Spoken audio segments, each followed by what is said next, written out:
Welcome back to Mini Mayhem. I'm Vox, and let's talk about, once again, probably for the final time unless he comes up in the show, about Seth of Septarsis. This antagonist was introduced in the Book of Spells, and ever since reading the book, I've been waiting for him to pop up in this final season. And for a while, I even believed that he would be the final villain of the series. However, due to episode descriptions and only having 7 episodes left, I don't think that's going to happen. Or is it? Hear me out. There is an idea being thrown around that I saw, suggesting that we've already seen Seth. He's Toffee. Now you may be thinking, yo, Vox, man, you crazy. But I promise, it does make some sense. So I'm gonna give my own take on why this could work and some things on why it doesn't work, just in case the show does pull this trump card. Because again, only 7 episodes left. I don't know if that's enough time to introduce an antagonist, especially since we know he won't be in every single episode. Now, if you're unfamiliar with Seth, I've already done a video breaking down what we know from the Book of Spells, but long story short, he's a Septarian, he's extremely ancient, Globgor doesn't like him, none of the queens like him, he wants to commit genocide against all humans, and the last time he was mentioned was in Comet Butterfly's chapter. She actually invited him to the Mutant Monster Treaty, only for Seth to respond that he wants her dead, and shortly after, Toffee killed her. Now here's what I find interesting. Toffee is not mentioned once in the Book of Spells until Moon's chapter, where Seth is never mentioned again. Now here's some food for thought. We know Septarians live for a long time, but Toffee in particular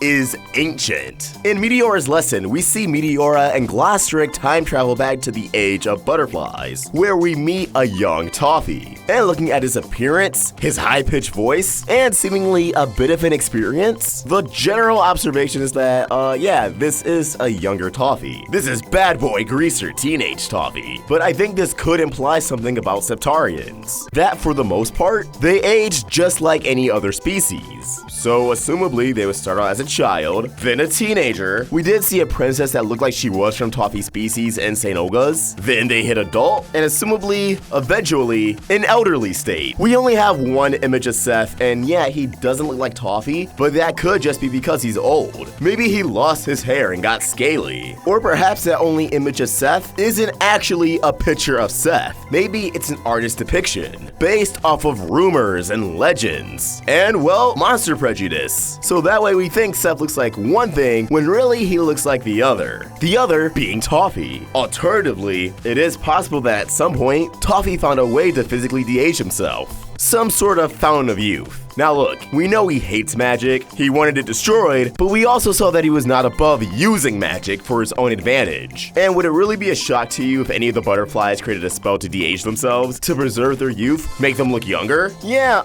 I wouldn't. Plus, I imagine he wouldn't even need a queen spell. With everything we've seen in Star, some way, somehow, there could be something magic related to make someone younger. You even have factors like the Never Zone, where time flows differently, so they could be an adult in that dimension, but, as is the case with Marco, they're still a teenager in any other dimension. This could also explain Rastakor, as he did not look any younger in that flashback, unlike Toffee, but that could also be used as something against this theory. Moving on, I actually want to touch on Toffee's name. Yeah, that sounds like a fake name, right? Toffee could, and probably is, definitely an alias. Not only does he evade telling Ludo his name in the opening episode, but he just leaves behind a business card that says Toffee. Fast forward, or backwards chronologically, to Moon the Undaunted. When Toffee introduces himself, Moon states, Toffee? Well, that's not any better. These moments are instrumental in echoing the fact that Toffee, well, may actually not be named Toffee. After all, everyone would have a bounty for Seth of Septarsis, but no one would have a bounty on someone named Toffee who looks significantly younger. Not to mention the name Seth is actually the name of an Egyptian deity, the god of chaos, the desert, storms, disorder, violence, and foreigners. Now, I don't know if all those apply to Toffee, but chaos, disorder,